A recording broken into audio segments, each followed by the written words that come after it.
살만한 세상 서도원입니다.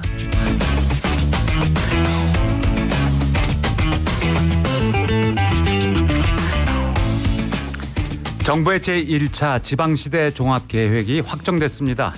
이번 계획은 지방분권과 균형 발전을 포괄하는 첫 통합계획입니다. NH투자증권 김열매 연구위원이 그 내용을 살펴드립니다. 그리고 어제 증시가 크게 올랐습니다. 공매도 금지 조치 때문인데요. 이것도 자세히 알아보겠습니다.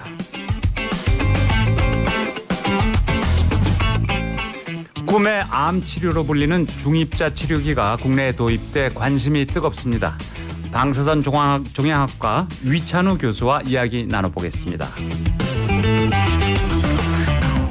오늘도 TBS 앱 또는 50원 유료 문자 샵 0951 열어놓겠습니다. 궁금한 점 보내주시면 추첨을 통해서 스크린 골프의 대중화, 정직한 가격, 브라보 골프에서 스크린 골프 4인 이용권을 드립니다. 살만한 세상 오늘도 힘차게 시작합니다.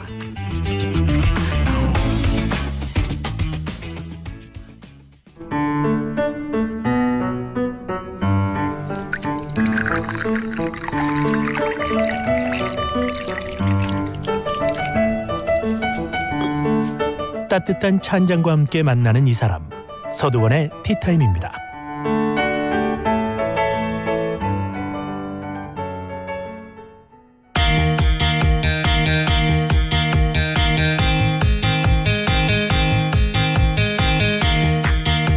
지난 1일 대통령 직속 지방시대위원회는 지방분권과 균형 발전을 포괄하는 첫 통합계획인 제1차 지방시대 종합계획을 발표했는데요.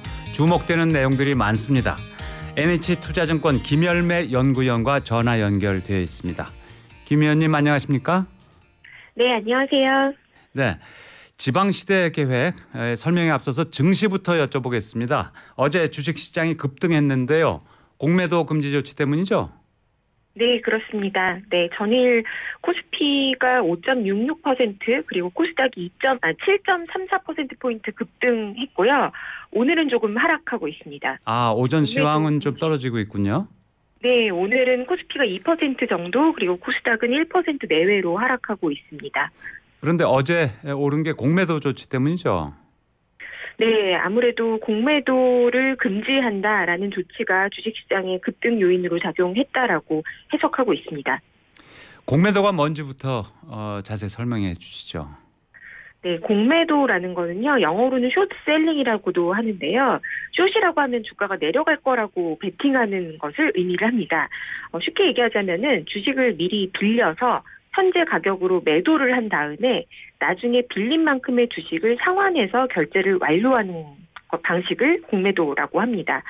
즉 얘기를 하자면은 공매도의 목적은 현재 가격보다 나중에 주가가 떨어질 거라고 보고 일단 주식을 빌려서 매도를 하고 나중에 갚는다. 그래서 그 차익만큼을 벌려고 하는 트레이딩이다라고 보시면 되겠습니다.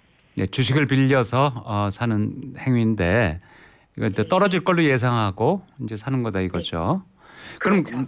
공매도의 순기능은 뭐고 역기능은 뭡니까? 순기능이라고 하면요. 사실 선진국 시장은 대부분 이거를 허용을 하고 있습니다. 왜냐하면 시장이라는 것은 오른다고 생각하는 사람과 내린다고 생각하는 사람의 거래를 통해서 효율적 시장 가설이라고 하죠.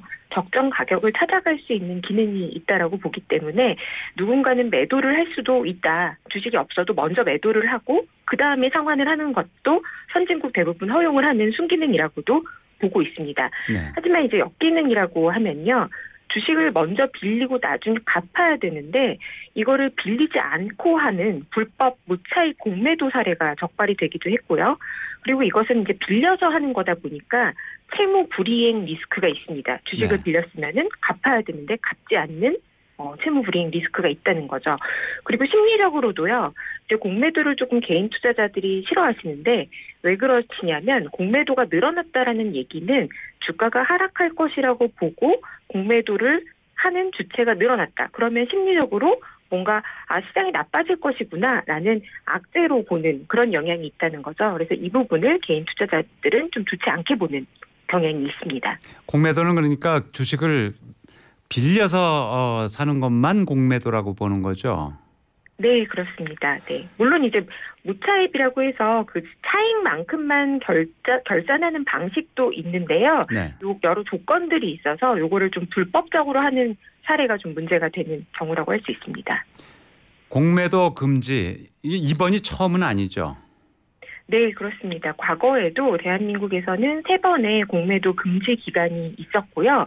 글로벌 금융위기가 도래했던 2008년 10월, 그리고 유럽 재정위기가 발생했던 2011년 8월, 그리고 코로나가 유행했던 2020년 3월, 이때가 이제 한시적으로 공매도를 금지했던 때입니다. 이번에 금지는 기한이 있습니까? 네, 내년 6월까지로 1차 기한을 둔 것으로 알고 있습니다. 아, 상당히 길군요. 공매도 금지 이번에.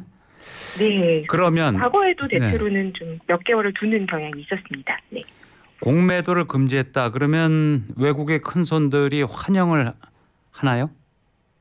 아니요, 그렇지 않습니다. 사실 이것이 공매도를 금지한다라는 것은 아까 말씀드린 것처럼 시장의 효율적 가설, 가격이 너무 비싸다라고 하면 내려가는 쪽에 베팅을 하고 싶은 외국인 투자자도 있기 때문에 이런 부분에 대해서 외국인들은 환호하기보다는 효율적 시장 가설에 오히려 위배되는 행위다라고 보는 평가도 분명히 있습니다. 그래서 앞으로 외국인들은 조금 더 매도가 나올 가능성도 있다. 그리고 MSCI 선진국 편입을 저희가 좀 기대를 하고 있었는데 이렇게 공매도를 금지하게 되면 선진국 지수 편입에도 좀 제약 요건이 될 수 있다라는 시각도 있습니다. 그렇군요. 아까 잠깐 얘기해 주셨습니다만 개미들은 공매도 금지를 좀 두려워할 수 있다. 공매도 자체를. 그러니까 공매도를 좀 네, 그렇죠. 이번에 금지한 거에 대해서는 개미들은 환영하겠네요. 네, 그 좋아하는 분들이 사실 좀 있습니다. 왜냐하면은 공매도 때문에 주가가 더 빠진다라고 오해하시는 분들이 좀 있고요. 공매도를 한다고 해서 무조건 주가가 더 빠지는 것은 분명히 아닙니다. 공매도 하신 분들이 틀리게 되면, 즉 주가가 상승하게 되면 오히려 비싼 가격의 주식을 더 상환을 해야 되기 때문에 공매도 하신 분들의 손실이 굉장히 커지게 됩니다. 어제 같은 경우에는요. 공매도를 했던 외국인들 또는 기관들이 숏 포지션을 줄이면서 주가가 급등하기 때문에 네. 이때 숏을 청산하면서 동시에 숏 커버링이라고 하는데요. 주식을 매수를 들어가게 됩니다. 이러면서 주가 상승폭이 일시에 확대되는 일이 나온 거죠. 그래서 개미들, 그러니까 개인 투자자들 같은 경우에는 하방에 대한 베팅을 하는 사람이 없어진다라고 생각하셔서 일단은 환영한다. 이렇게 생각하실 수 있는 상황이고요. 증권가에서는 한편으로는 이게 장기적으로 봤을 때는 주식시장의 투명성 저해라는 관점에서 어제 나타난 숏커버링이 항상 일어나는 게 아니라 이제 공매도를 못하게 되면 아예 숏 포지션 자체가 없어지게 되겠죠. 그러면 거래량이 떨어지면서 주가가 상승을 크게 했다가 오히려 나중에 떨어질 때 더 크게 하락할 가능성도 있는 것이기 때문에 이게 반드시 공매도 때문에 주가가 오른다 내린다 이렇게 판단할 수 있는 것이 아니고 오히려 시장의 투명성 저해라는 관점에서 오히려 우려도 있는 상황이다. 이렇게 봐주시면 좋겠습니다. 네, 증권가에서는 우려하는 이유가 꽤 있겠군요. 네. 네. 자, 그러면 11월 1일에 발표된 제1차 지방시대 종합계획 내용 알아보겠습니다. 윤석열 정부의 지방정책 마스터 플랜인데요. 이 계획과 관련해서 지역 발전에 대한 기대도 상당히 크고 부동산 관련 기대도 꽤 있는 것으로 알고 있는데 어떤 내용입니까? 네, 그 원래 2004년부터 국가균형발전이라고 해서 5개년 계획이 계속 나오고 그리고 지방분권 5개년 종합실행계획 이게 나오고 있었습니다. 그래서 지난 20년 동안 그 두 계획이 5년마다 개별적으로 수립이 되어 왔었는데요. 이번에는 1차 지방시대 종합계획으로 지방분권과 균형발전을 통합해서 포괄하는 첫 통합계획이 나왔다. 이렇게 보시면 되겠습니다. 사실 지방 소멸 도시를 우리가 우려하고 있고 인구가 감소하는 도시 그리고 퇴보하고 있는 도시들에 대해서 많은 정책들이 있었는데 이거를 통합적으로 크게 발표를 했기 때문에 좀 주목해서 봐야 된다라고 보고 있는 상황입니다. 그럼 지방시대를 4대 특구를 중심으로 열겠다. 이런 내용이 눈에 들어오는데 어떻게 나뉘어 있나요? 네, 기회발전 특구 그리고 교육발전 특구 도심융합 특구, 문화특구 이렇게 4가지 특구로요. 각각의 특색에 맞춰서 지역마다 이거를 신청을 할 수 있게 검토를 할 수 있는 기간을 주고 있습니다. 그러면 특구를 아예 지정한 건 아니고 신청을 받겠다? 네, 전국에 이제 그러니까 지역별로 큼직큼직한 테두리는 좀 그려줬는데요. 땅을 완전히 지정한 것은 아직은 아니라고 보시면 되겠습니다. 기회발전 특구라는 게 특히 눈에 띄던데요. 어떤 내용이죠? 네, 지금 그 수도권에 지금 도시가 계속 과밀되고 집중되는 첫 번째 원인으로 지목되는 게 지방에 좋은 일자리가 부족하다라는 것입니다. 그래서 기회발전 특구라는 것은 기업이 지방 투자를 할 때 특히 수도권에서 지방으로 이전하는 기업에게 파격적인 인센티브를 제공하겠다라는 게 바로 기회발전 특구입니다. 그래서 전국의 16개 시도에 각각 한 곳씩 조성을 할 계획이고요. 최대 150만 평에서 200만 평까지 크게 계획을 하려고 합니다. 기업들한테 혜택을 줘야 갈 테니까 혜택을 어떤 거를 주느냐 논의 중인데 일단은 법인세 감면 혜택. 기회발전 특구로 이전하면 법인세를 5년간 100%, 이후에 2년간은 50%를 감면해준다. 그리고 이제 수도권의 부동산을 매각하고 갈 때에는 이 매각에 대한 양도 차익에 대해서 세금을 유예시켜준다. 그러니까 납부를 좀 유예시켜준다는 거고요. 취득세나 재산세 같은 것도 기회발전 특구의 부동산을 취득하게 되면은 감면을 해주는 이런 세제 혜택들을 포함해서 다양한 규제 특례들을 패키지로 지원하겠다. 이렇게 발표하고 있습니다. 세제 혜택이 상당한 그 규모인데요. 이 정도면 굉장히 메리트가 있겠어요. 네, 그렇기는 합니다만 사실은 이제 지역별로 어떤 기업이 진짜 이 특례 혜택을 받아서 산업을 발전시킬 수 있는가에 대한 고민이 있기 때문에 아직까지는 아주 적극적으로 나서진 않는 것 같아요. 그러다 보니까 정부 입장에서도 세제 혜택을 파격적으로 주려고 하고 있는 것으로 보여집니다. 16개 시도 중에 하나씩 150만 평에서 200만 평 규모 이렇게 얘기하셨죠? 네, 네 그렇습니다. 그다음에 도심 융합 특구는 어떤 겁니까? 네, 도심 융합 특구는요, 기존의 대도시도 포함이 되어 있습니다. 여기 같은 경우에는 소멸 도시만 들어가는 것이 아니라 대전이나 부산이나 광주, 대구, 울산 같은 기존의 교통과 문화 인프라가 원래 좋은 도시인데 그럼에도 불구하고 뭔가 이제 젊은 층들이 더 선호하지는 않게 되어가는 이 현상들이 나타나고 있죠. 그래서 기존의 인프라가 잘 갖춰져 있는 지방 대도시인데 여기에 조금 더 트렌드에 맞춰서 일자리와 삶, 주거 시설이죠. 그리고 여가 시설, 상업이나 문화 시설까지 집약되는 고밀도 복합 개발을 할 수 있게 하겠다라는 전략입니다. 그래서 요거를 판교 테크노밸리 같은 지역으로 만든다라고 얘기하고 있고요. 이거는 도심융합 특구 특별법이 내년 4월에 지금 시행 예정입니다. 그래서 여기에 맞춰서 아마 각 지자체가 계획을 좀 더 세부적으로 세우지 않을까라고 생각이 되고요. 지금 이제 좀 신산업들을 좀 밀어주려고 합니다. 예를 들면은 국토교통부에서 융합기술로 지금 개발이 필요하다라고 보고 있는 산업이 AI나 서비스 로봇, 미래 모빌리티, 스마트 빌딩 뭐 이런 산업들이 있는데요. 이런 산업에 관해서는 국비를 지원해서 R&D 사업에 일부 지원금도 나가는 것으로 계획을 하고 있습니다. 그럼 도시 측에서 이제 신청을 하면은 거기다 지원 여부가 결정되겠군요. 그렇죠. 고밀도 복합 개발을 통해서 아마 기존에는 용적률이나 이런 건폐율이나 제한이 있던 것들도 좀 더 복합 개발로 높게 지을 수 있는 테크노밸리 같은 시설이 가능해지는 지역들이 나올 것으로 예상이 됩니다. 교육발전 특구라는 건 또 어떤 건지 궁금한데요. 지방교육이 또 쇠락하고 문 닫는 대학도 늘어나고 이런 것과 관련이 있는 거겠죠? 네, 사실 이 부분은 완전히 구체화되지는 좀 않은 것 같습니다. 그래서 교육부가 올해 연말까지 지역별로 교육발전 특구 설명회를 개최한다라고 하고요. 이거는 지자체하고 교육부가 같이 하는 사업이기 때문에 시범지역을 내년에 선정해서 3년간 운영을 한다고 합니다. 그래서 아마 지자체마다 조금 특색 있는 다른 사업들이 나오지 않을까 이렇게 생각이 되는데요. 일단은 조금 자율권을 줘서 지자체가 지금 제일 필요로 하는 게 어떤 지역은 유아 돌봄일 수가 있고요. 그리고 어떤 지역은 협력 돌봄, 뭐 교육청이랑 지자체가 같이 초등학생들 돌봄하는 거 또는 방과 후 과정 같은 걸 운영하는 걸 원할 수 있고요.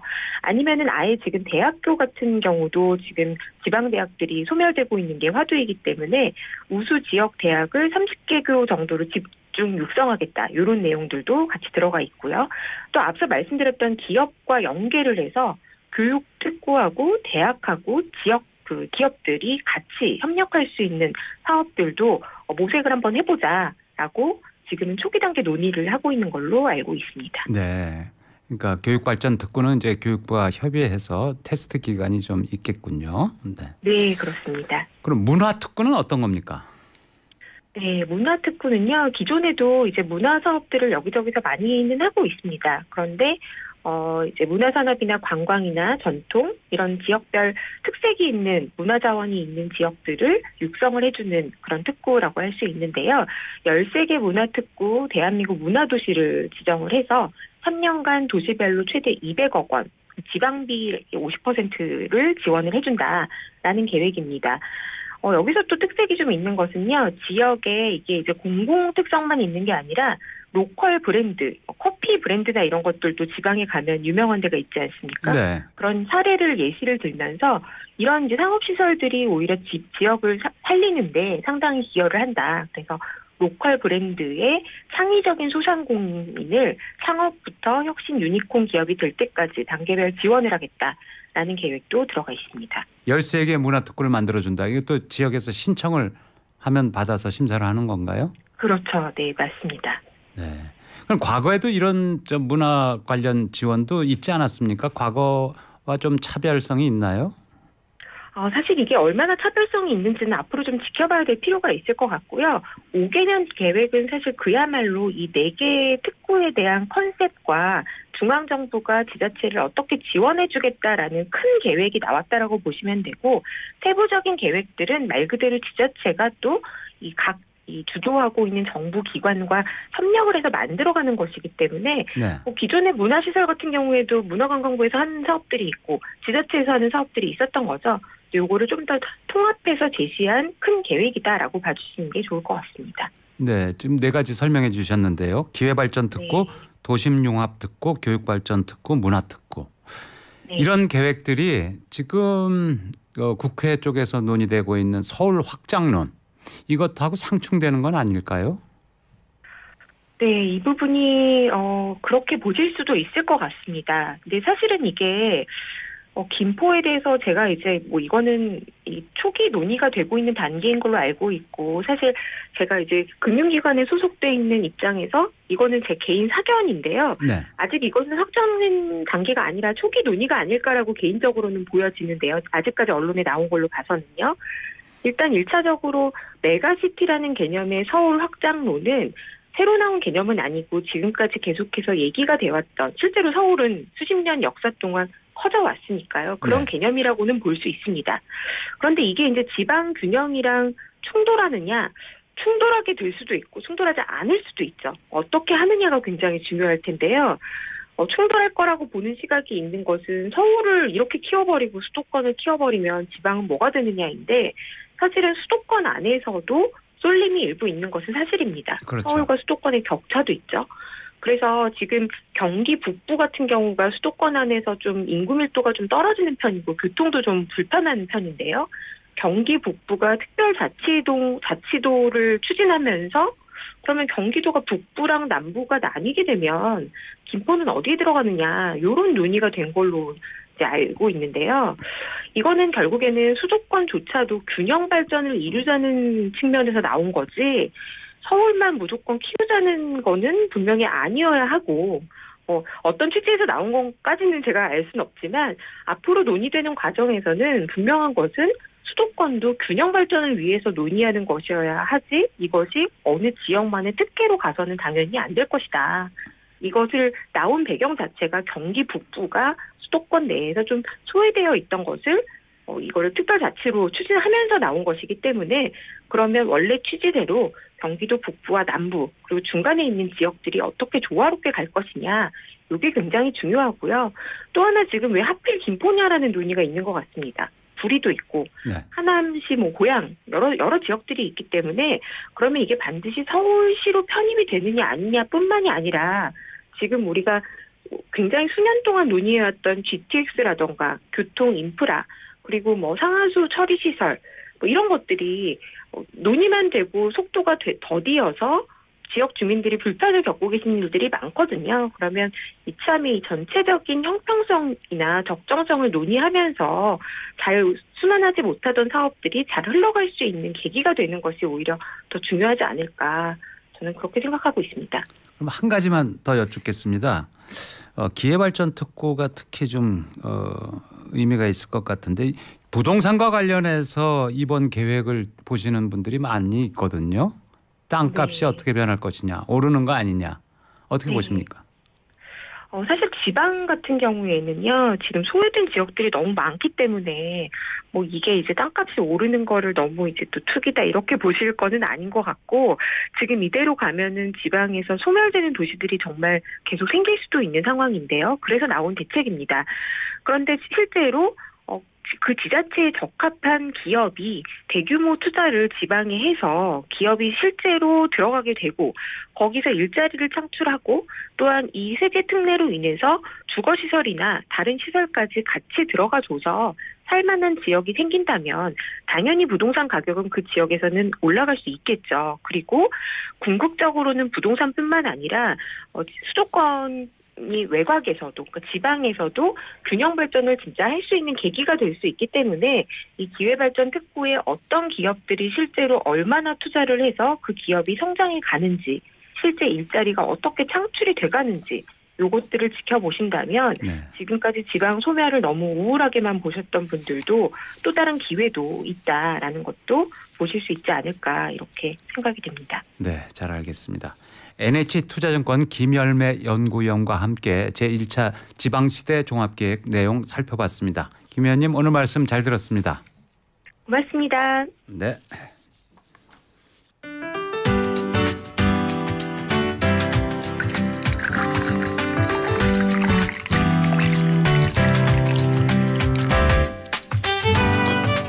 따뜻한 찬장과 함께 만나는 이 사람, 서두원의 티타임입니다.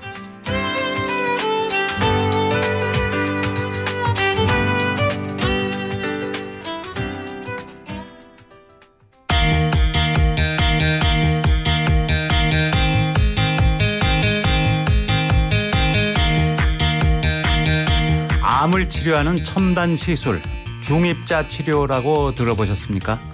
국내에서 처음으로 중입자 치료를 받은 전립선 암 환자의 암 조직이 치료 한 달 만에 사라졌다는 소식이 알려지면서 관심이 상당히 높아지고 있는데요. 한 번 치료에 20분 이내, 암 치료의 새 지평을 열고 있는 중입자 치료에 대해서 알아보도록 하겠습니다. 위찬우 교수님 나오셨습니다. 교수님 안녕하십니까? 네, 안녕하십니까. 네. 방사선종양학과 전문의 위찬우입니다. 네. 교수님, 중입자 치료란 무엇인가? 이것부터 설명을 좀 해주시죠. 네, 먼저 말 그대로 중입자라는 건 무거운 입자라는 말입니다. 우리가 엑스레이나 아니면 양성자 치료에 사용되는 양성자에 비해서 무거운 입자를 사용하는 방사선 치료를 모두 크게 중입자 치료라고 부르고 있습니다. 아, 그렇군요. 자, 중입자 치료를 포함해서 암 치료에 관련해 모든 궁금한 점 문자로를 보내주시면 오늘 두 분 선정해서 스크린 골프 4인 이용권 2명 보내드리도록 하겠습니다. 자, 중입자 치료가 꿈의 암 치료라는데 맞습니까?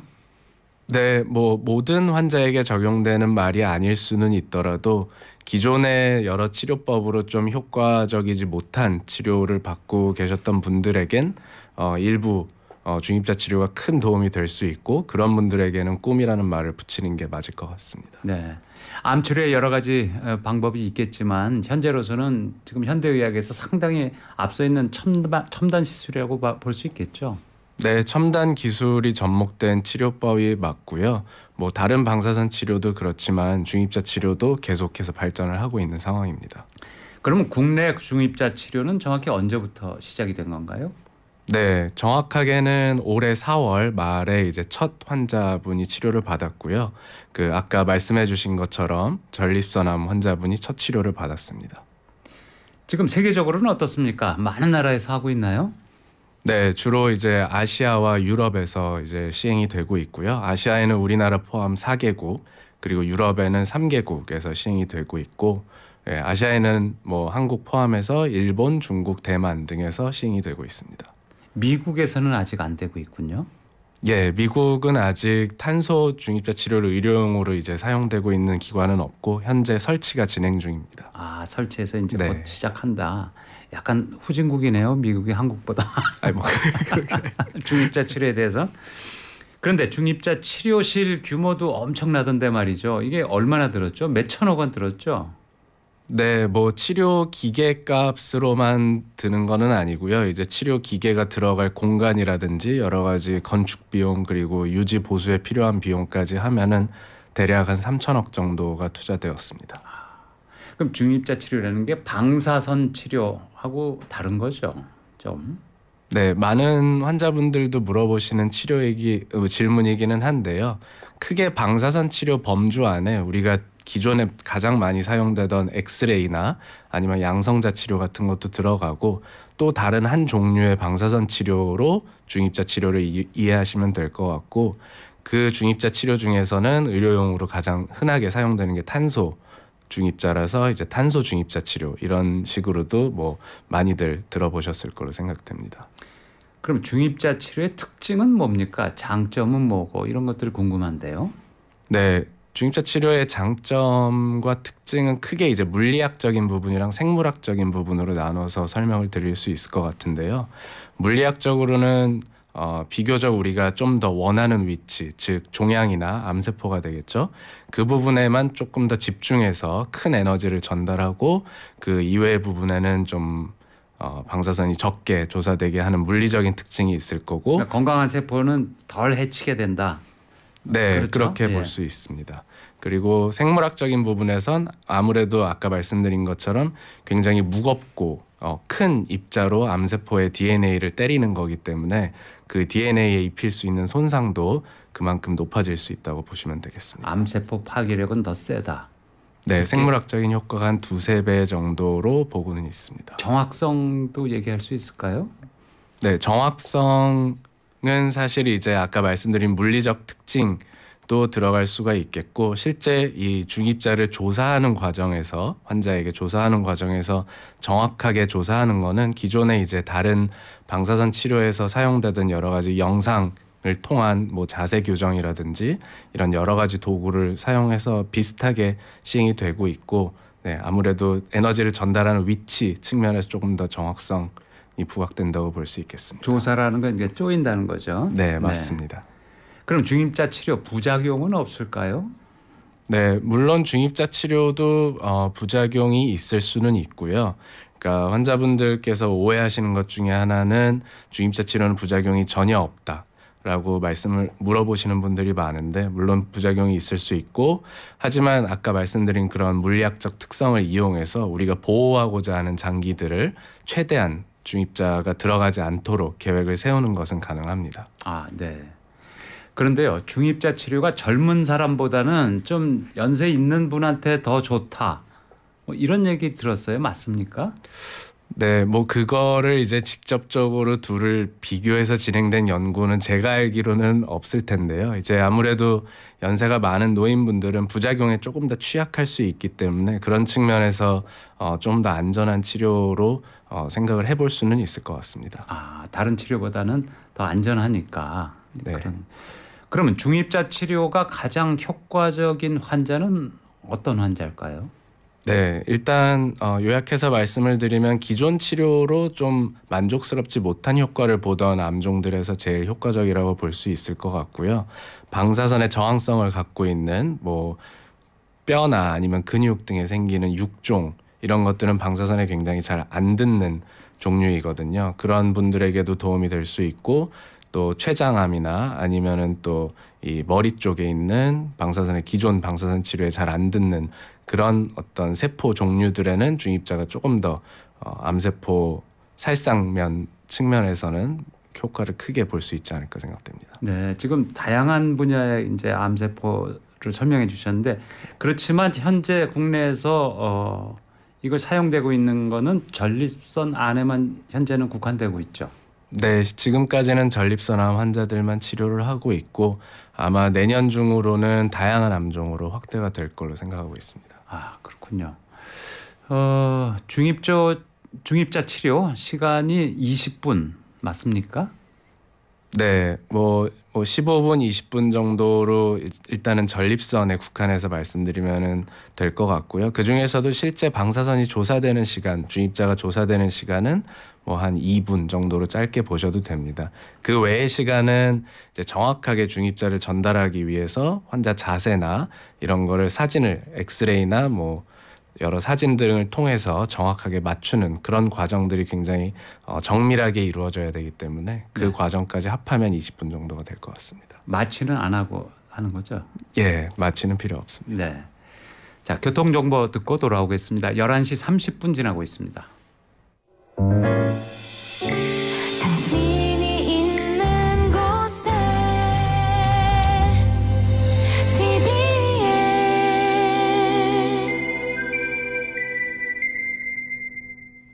11시 30분 정보센터입니다.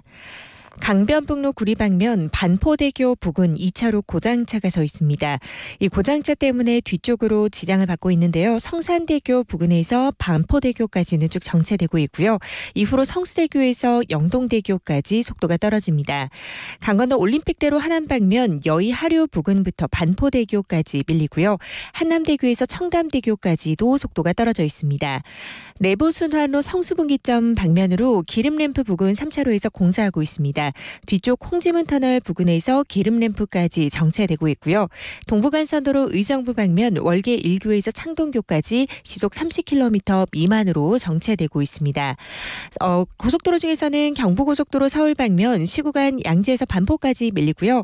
반대 부산 쪽으로는 죽전에서 수원 또 오산 부근 통과할 때 정체입니다. 대전터널에서 비룡분기점까지 3차로에서 공사하고 있고요. 이 공사 때문에 뒤로 1km가량 정체입니다. 이 밖에 수도권 제일순환고속도로 판교에서 일산 쪽으로 하기분기점 부근에서도 공사하고 있습니다. 이 공사 때문에 하기분기점 부근 통과할 때 약 1km가량 정체입니다. TBS 정보센터였습니다. 네, 문자를 통해서 온 청취자 질문 좀 여쭙겠습니다. 중입자 치료 암보험으로 보장이 되나요? 물어보셨는데. 네, 제가 알기로는 뭐 되는 보험도 있고 안 되는 보험도 있는 걸로 알고 사보험 중에서. 예. 우리나라 그 건강보험으로는 이제 커버가 전혀 안 되고 있고요. 그거는 사실 그 보험 상품이나 이런 걸 좀 자세히 알아보시는 게 좋을 것 같습니다. 제가 정확하게는 설명드릴 수 없는 부분일 것 같아서요. 네. 질문 또 하나 있습니다. 전립선 암 치료는 암 중에서 생존율과 치료율이 상당히 높다고 들었습니다. 저희 아버님도 전립선암 4기 판정을 받고 약물을 이용해서 암세포를 줄이고 이후 효과가 있을 경우 항암 치료를 한다 이렇게 의사에게 이야기를 들었습니다.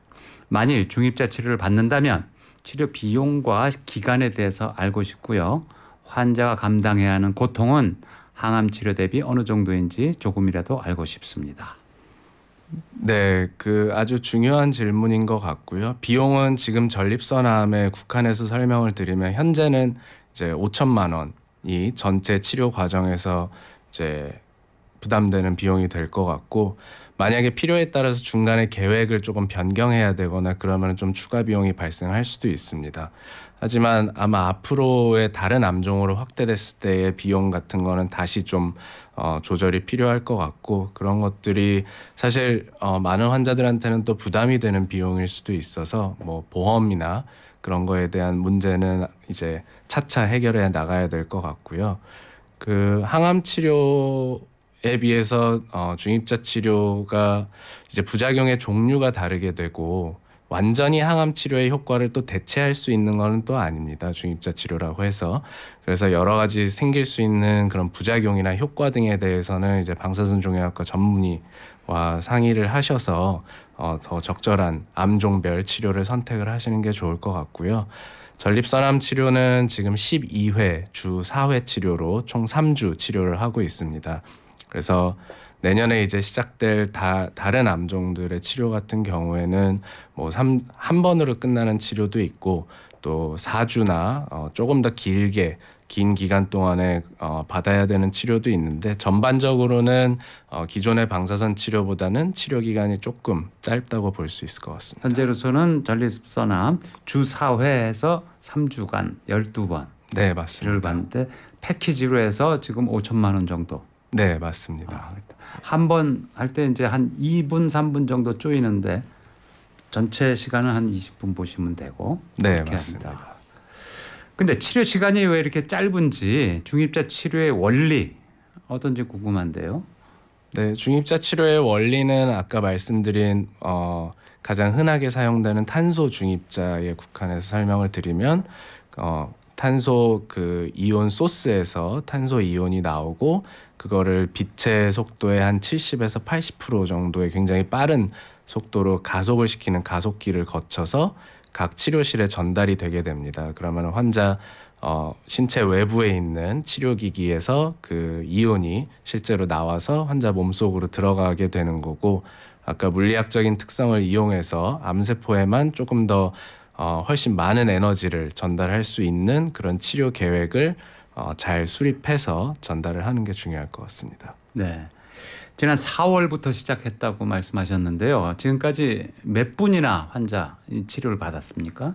네, 지금까지 우리나라에서는 약 120명 정도의 전립선암 환자분들이 치료를 받았고요. 모두 전이가 없는 국소 전립선암 환자분들이었습니다. 예. 선생님도 하셨을 텐데 몇 분이나 하셨습니까, 직접? 네, 그 중에서 제 환자는 한 14, 15분 정도 계셨고요. 네. 예, 지금까지 뭐 저의 짧은 경험이지만 경험에 비추어 보면은 뭐 아주 큰 부작용을 경험하거나 아니면은 힘들어하는 환자분은 없었고, 하지만 그런 부작용에 대해서는 좀 몇 년의 시간을 두고 계속해서 지켜봐야 조금 더 정확한 결과를 말씀드릴 수 있을 것 같습니다. 네. 위 교수님이 직접 치료하신 환자분 중에 지금도 치료 진행되고 있는 최근 환자, 네, 지금 상태는 어떤가요? 네, 치료 아주 잘 받고 계시고요. 아주 정확하게 치료실 내에서 확인을 하면서 치료를 하고 있고, 이제 환자분들이랑 일주일에 최소 한 번 정도 부작용이 있는지 다른 힘든 점은 없는지 면담을 하고 있는데 크게 힘들어하시는 환자분들은 아직까지는 없었습니다. 경미한 부작용으로는 평소에 치료 전에 비해서 소변을 조금 자주 본다든지 그런 부작용을 호소하시는 분들이 있는데, 대부분 한 달, 두 달, 세 달 정도 이렇게 수개월이 지나면은 그런 것들은 보통 치료 전이랑 비슷한 정도로 회복이 되는 경우가 많습니다. 네, 전립선 암에 대해서 집중적으로 말씀을 해주셨기 때문에 이런 질문이 온 것 같습니다. 남자들 앉아서 소변 보면 전립선에 안 좋은 건가요? 잔뇨가 남아 있어서 좋지 않다는 말을 들었는데 나쁜 건가요? 이런 질문을 해오셨어요. 네, 크게 상관없을 것 같은데요. 제 생각엔 그냥 편하신 자세로. 예. 네. 그다음에 이런 질문이 있습니다. 모든 암이 다 되면 암 환자들에게 큰 희망이 될 것 같습니다. 중입자 치료에 적용 가능한 암은 어떤 암이 있나요? 이렇게 물어보셨어요. 네, 굉장히 다양한 암종의 중입자 치료가 적용이 될 수 있고요. 머리 끝에서부터 보면은 이제 두경부암, 우리 목이나 머리에 생기는 암들, 그리고 밑에 쪽으로 좀 더 내려오면 식도나 폐의 암종, 그리고 소화기 쪽으로 또 내려오면은 간암, 췌장암, 그리고 근처에 있는 콩팥에 생기는 콩팥암, 그리고 더 아래쪽으로 내려오면 이제 대장암이 재발한 경우, 그리고 산부인과 암 중에서 기존 방사선 치료에 잘 듣지 않던 자궁경부암 중에 일부 조직학적 형태들에서는 중입자 치료가 다 도움을 받을 수 있을 것 같고요.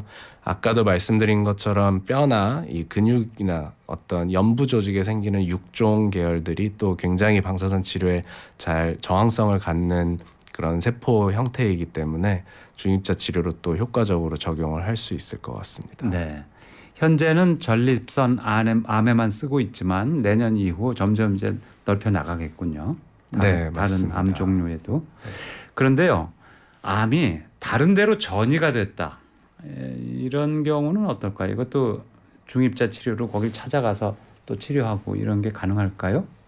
네, 전이된 부위에도 이제 중입자 치료로 암세포를 파괴하는 거는 얼마든지 가능한 치료이기는 한데요. 과연 그 전이가 된 부분을 치료하는 게 환자에게 어떤 이득을 주는지를 잘 따져봐서 그런 경우에 해당이 된다면 그런 환자들에서는 적용을 해볼 수가 있을 것 같고, 특히 예전과 다르게 요새는 이제 전이가 있고 우리가 일반적으로 사기암이라고 하는 환자분들 중에서도 개수가 아주 적고 제한적일 때는 굉장히 그런 그 암세포들에 대한 국소 치료를 적극적으로 하는 형태로 치료법들이 계속 발전을 하고 있어서 그런 환자분들 중에서 적절하게 선택된 환자분들께는 중입자 치료도 적용을 해볼 수 있을 것 같습니다. 그러면요. 중입자 치료를 받은 환자 항암 치료 일체 안 해도 된다. 아니면 중입자 치료를 받았어도 항암 치료 해야 된다. 어느 쪽일까요? 네. 일단 중입자 치료가 사실 모든 거를 해결해 줄 거라는 거는 조금 오해가 있는 거고요.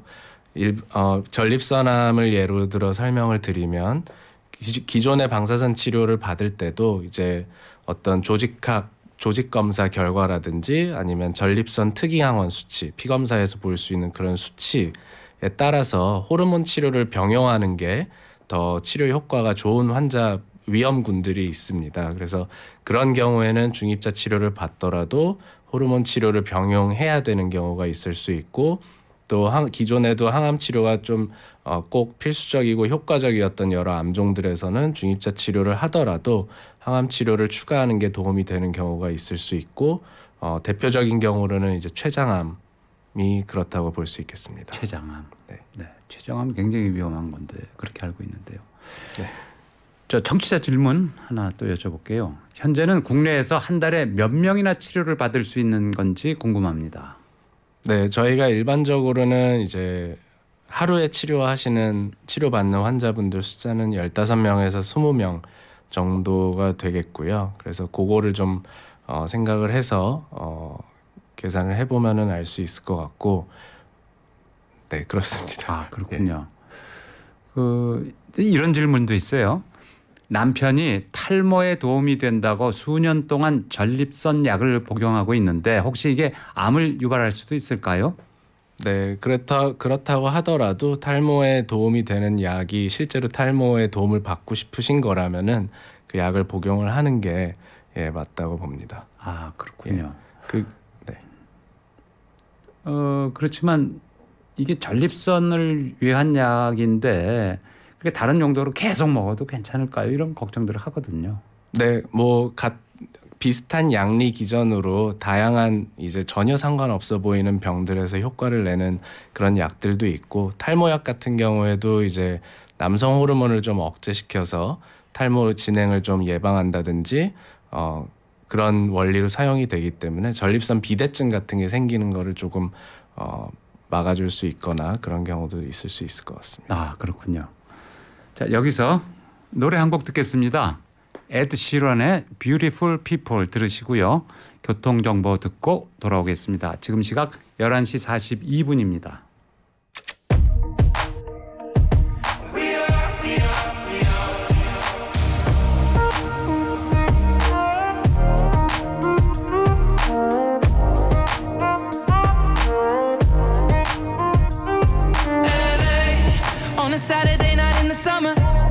Sundown and they all come out. Lamborghinis and they're renting Hummers. The party's on, so they're heading downtown.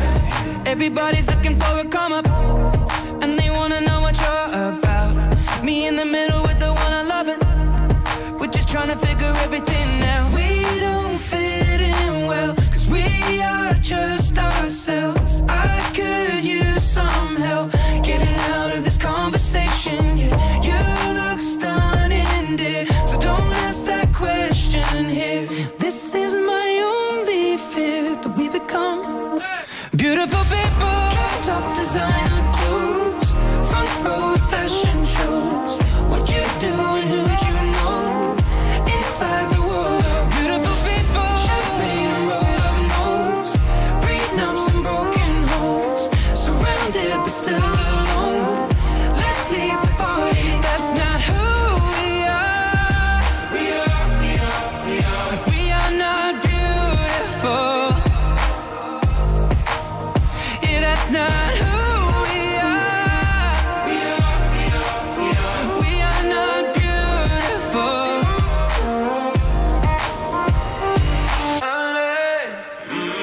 True for hours last night and we made it nowhere.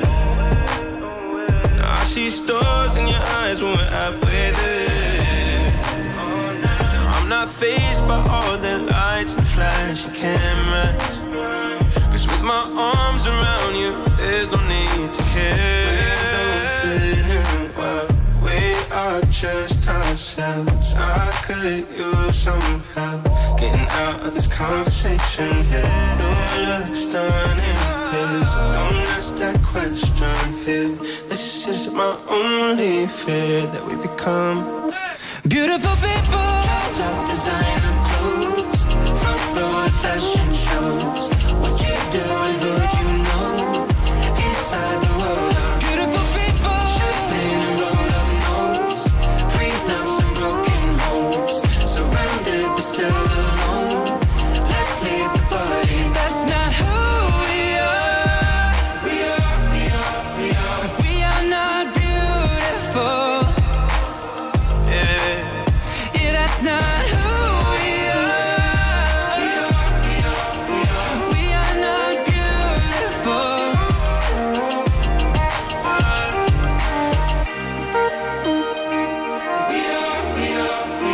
We are not beautiful.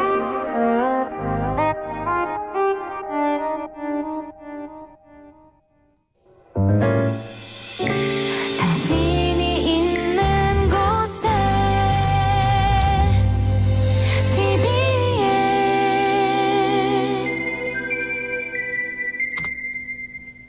교통정보입니다. 분당 수서로의 정체가 오늘 좀 오래갑니다. 청담대교 쪽으로 여전히 복정부터 탄천 1교까지 정체고요. 올림픽대로 공항 쪽으로도 잠실대교에서 성수대교까지 아직은 속도 회복이 안 된 상태입니다. 반대쪽 하남 쪽으로도 가양대교에서 성산대교, 이후로 여의도에서 반포대교, 그리고 다시 성수대교에서 청담대교까지 속도가 안 나고요. 강변북로 구리 쪽으로는 양화대교부터 반포대교나 성수대교에서 청담대교까지 정체 계속되고 있습니다. 또 내부순환로 성수분기점 쪽으로는 성산부터 홍제까지, 다시 홍은부터 기름까지 밀리고 있습니다. 그리고 오늘 오후 1시부터 3시까지 서부간선 지하도로 성산대교 쪽으로는 차량 화재 대비 합동훈련이 예정돼 있는데요. 성산 쪽으로 2차로를 막고 진행이 되니까 참고하시기 바랍니다. 교통정보였습니다. 네, 교수님 암에 대해서 얘기를 해주시고 있는데요. 암 치료를 준비하거나 받고 있는 분들 주의해야 될 점이 있다면 어떤 게 있을까요? 식습관이라든가. 네, 사실 식습관 측면에서 가장 이제 많이들 물어보시는데요. 물론 술이나 담배 같은 거는 이제 진단이 된 다음에는 기존에 많이 하시던 분들도 다 중단을 하시는 경우가 많은데, 식습관은 제가 보통 이제 환자들께 설명을 드리는 거는 우리가 어렸을 때부터 알고 있는 건강하고 골고루 먹는 그런 식단 위주로 이제 식사를 하시라고 설명을 드리고 있고요. 제일 많이 물어보시는 게 고기를 먹으면 안 되는지, 아니면은 뭐 탄수화물을 전혀 먹지 말아야 되는지, 이런 것들도 질문을 해주시는데, 물론 탄수화물을 과도하게 많이 섭취하거나 고기도 과도하게 많이 섭취하는 경우에는 좀 해가 될 수 있지만 다 분명히 필요한 영양소이기 때문에 골고루 잘 드시는 걸 추천을 해드립니다. 꼭 채식을 한다든지 고기를 피하고 이러실 필요는 없습니다. 그렇군요. 그런데 암 치료 받는 분들이 가장 힘든 부분이 이제 심리적인 부분이다, 이런 얘기들도 하시거든요. 병원에 가면 병원에서 그런 부분에 대해서 좀 도움을 주는 건 없습니까? 네, 일단은 1차적으로는 사실 그 환자를 치료하게 되는 주치들이 자세히 설명을 해주고 또 이제 따뜻한 말이라도 한마디 건네드리면은 이제 그런 부분에서 제일 큰 힘을 얻고요.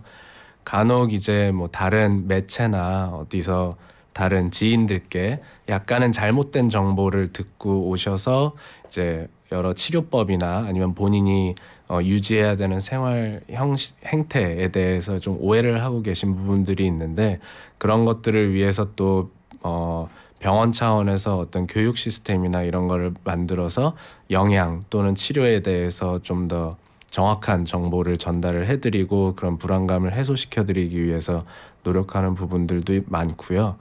또 한 가지는 이제 실제로 저라도 그렇겠지만 이제 암에 진단이 되고 치료를 받는 과정에서 굉장히 우울해하거나 불안해하고 그런 분들이 많고 수면 장애도 굉장히 흔하게 발생하게 되고요. 그렇겠죠. 그런 경우에는 만약에 그 증상이 조금 심하다면 뭐 저희가 이제 종양이나 암 환자분들을 또 전문으로 진료하시는 또 정신건강의학과 선생님들이 계시기 때문에 그런 선생님들께 면담을 하고 필요한 경우에는 약간의 약물의 도움을 받는 것도 그런 불안이나 우울을 해소하는 데 큰 도움이 될 수 있을 것 같습니다. 네. 그리고 실제 중입자 치료 받는 분들, 받은 분들 어떤 반응이 있을 텐데 궁금하거든요.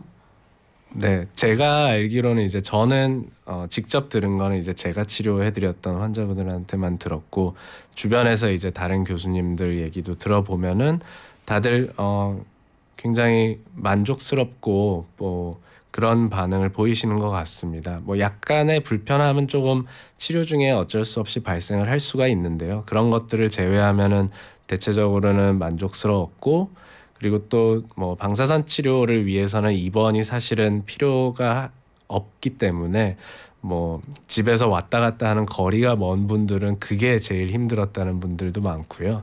치료 자체 중입자 치료, 전립선 암 치료에서는 아주 큰 어려움을 호소하시는 분은 없었고 대체로 만족스러워하시는 분위기였습니다. 그러니까 중입자 치료 받을 때 입원할 필요가 없고 병원에 와서 치료받고 그냥 집으로 돌아가면 되는 거네요.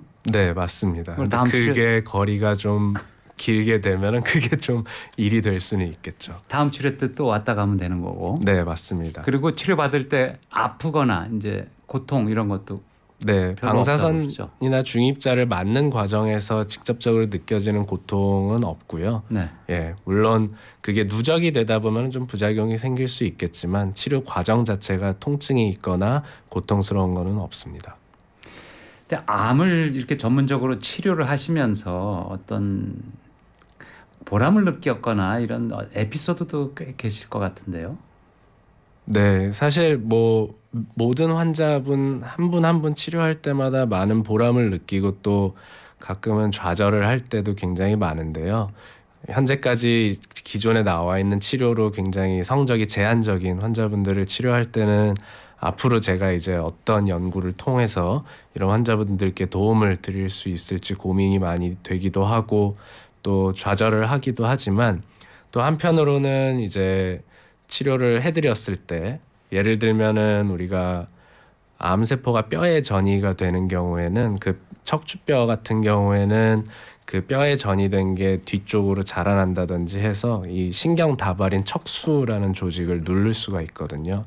그런 경우에는 뭐 하지마비가 온다든지 소변이나 대변을 볼 수 없는 상황이 된다든지 그런 경우들이 있는데 그런 경우에 좀 빠르게 대처해서 해당 병변을 치료를 해드리면 누워 계시던 분이 이제 다시 걷게 되고 그런 경우도 종종 볼 수가 있기 때문에 그런 경우에서 가장 특히 보람을 느꼈던 것 같고 물론 실제로 치료하고 나서 완치된 분들을 볼 때 항상 보람을 느끼는 것 같습니다. 네, 중입자 치료 사람들 관심은 많은데 제일 첫 번째 이제 말씀들 어떤 얘기 해주시냐면 야 그건 너무 비싸서 아직은 그림의 떡 아니냐 이런 말씀들을 하시거든요. 이게 점점 싸지겠죠 결국은 어떻게 보십니까? 네, 뭐 앞으로 뭐 그런 가격이나 이런 거에 대해서는 사실 뭐 저보다 이제 더 많은 얘기를 해주실 분들이 계실 걸로 생각이 되는데요. 궁극적으로는 당장은 아니더라도 일부는 뭐 보험에서 조금 커버가 된다든지 그런 식으로 환자분들의 부담을 덜어주고 또 특히 중입자로 도움을 받을 수 있는 것이 확실한 암종들부터 그런 것들이 좀 진행이 되면 네. 환자분들께는 좀 더 부담을 덜어드릴 수 있지 않을까 생각이 됩니다. 네, 예. 그렇군요. 자, 암이 정복되는 날을 기대해 보겠습니다. 미 교수님 오늘 말씀 잘 들었습니다. 고맙습니다. 네, 감사합니다. 네, 선물 받으실 두 분 선정했습니다. 5824님 그리고 1966님 브라보 골프에서 드리는 선물 보내드리도록 하겠습니다. 자, 이 중입자 치료로 암을 어떻게 정복하는지 자세한 내용 들으셨는데요. 내일은 정신건강의학과 김현수 교수와 또 교권 붕괴로 힘들어하는 교사들에 대한 인터뷰를 해보고요. 김보람 숙명여대 교수 모셔서 또 전자상거래꽃 브랜드 창업에 대해서도 알아보도록 하겠습니다. 이문세의 노래 가을이 오면 들으시면서요. 매일 오전 11시에 다시 찾아뵙도록 하겠습니다. 여러분 감사합니다. 가을이 오면